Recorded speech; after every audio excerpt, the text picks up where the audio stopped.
In this lesson, we are going to discuss the sum function. The sum function adds all the numbers in a range of cells. So instead of doing this, you can do this. Okay, let's get started. Before we jump in, let's break down a function. A function is a predefined formula that performs calculations using specific values in a particular order. The basic syntax for a function is an equal sign, the function name, sum, for example, and one or more arguments in parentheses. The function in this example has only one argument and adds the values of the cell range A1 through A20. If you watched the previous video in this series, you remember the party planning problem. Let's take a look at this and figure the total cost for all the items. Be sure to download the practice workbook. You will find the link in the description below. It is the same one I will use to demonstrate, and I am on the Simple Formulas worksheet. So here for my planning for a party, I've calculated what each individual item is going to cost, but now I want an overall total. So I'm going to use the sum function. I'm going to type in the equal sign, sum. Notice my menu that pops up, and I'm going to select sum. If I double click on that, my open parentheses automatically appears, and I know I want to add D18 through D21, and I can type that in. Now the colon means through D21, and if I hit enter, it will automatically close the parentheses. So what I did there was I manually entered the cell references. What I want you to get in the habit of doing is actually selecting the cell reference or the cell range. So I'm going to go back and do this one again and do it slightly different. Equal, sum, and I can manually open the parentheses or I could double click on the sum function. But this time instead of typing in D18 through D21, I'm going to click, hold, and drag over the range. Now why it is good to get in the habit of doing this is because you can eliminate data entry error. It's hard to look over here and see where am I at, D18, it's D21. If you're working on a really large spreadsheet, it's kind of hard to figure out where you're at sometimes. Now I'm going to hit enter to close the parentheses and to end this formula. And there we go. Let's try another one. This time let's go to the budget worksheet. I have just a simple yearly budget set up here, and I want to calculate what my expenditures are for January. So again, let's go ahead and enter this formula manually. Equal sum.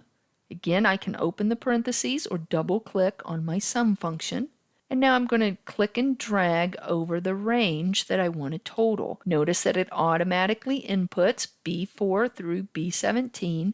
Hit enter to close the formula, and there's our result. Let's do this again for February. But let's do something just slightly different. This time we're going to use AutoSUM. So the sum function is so common in Excel that there is an AutoSUM command, which is the same as the sum function. But let's try it out. So for my February expenditures, I'm going to make sure that I'm clicked in C18 where I want my totals to go. And if you look on the Home tab, you see AutoSUM, and AutoSUM is also under the Formulas tab. It's the same exact thing. So I'm going to click on AutoSUM.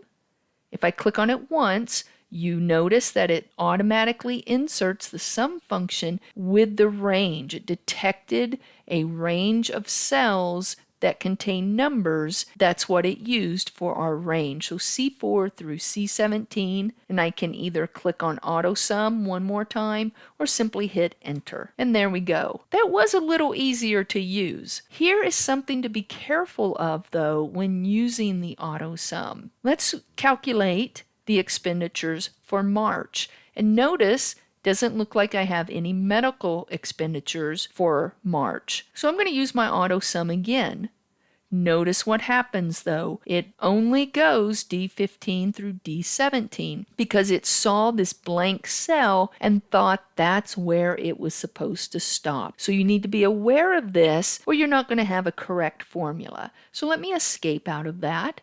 Now, there are three things you can do to avoid this. One is you can select the range that you want to total. So if I go ahead and select the range D4 through D17, then click on my AutoSUM, it will automatically take that entire range and input the formula directly beneath your selection. Just going to undo. Now, another thing that you can do to avoid this is where you have blanks, you can put in a 0 for you didn't have any expenditures that month. So then when you do AutoSUM, it will automatically detect the entire range because now it's not blank, it contains a number. The third thing you could do is simply readjust the selected range. So when I click on AutoSUM and I see that it starts at D15, there's actually two little dots in the corner. I get a two-sided arrow. A two-sided arrow in Microsoft means resizing. So I can just resize the selection. Now go ahead and practice inputting April through December. And then we can also do yearly totals for each expenditure. So for example, mortgage, again, if I use my AutoSUM, it automatically detects the range of numbers, or you can manually insert it. Click, hold, and drag over the range. So again, go ahead and practice for the remaining ones. And there's also another sum worksheet down here that you can practice on. And that is your sum function. By understanding simple formulas and the sum function, you are well on your way to becoming an excellent Excel user. If you have any questions regarding this video, please post them in the comments below and I will respond to you. Now that you have an understanding of the sum function, there's some other functions that you're going to pick up on really quickly. Average, max, min, and count. But that's in the next video, so make sure you click on the next video and I'll see you there.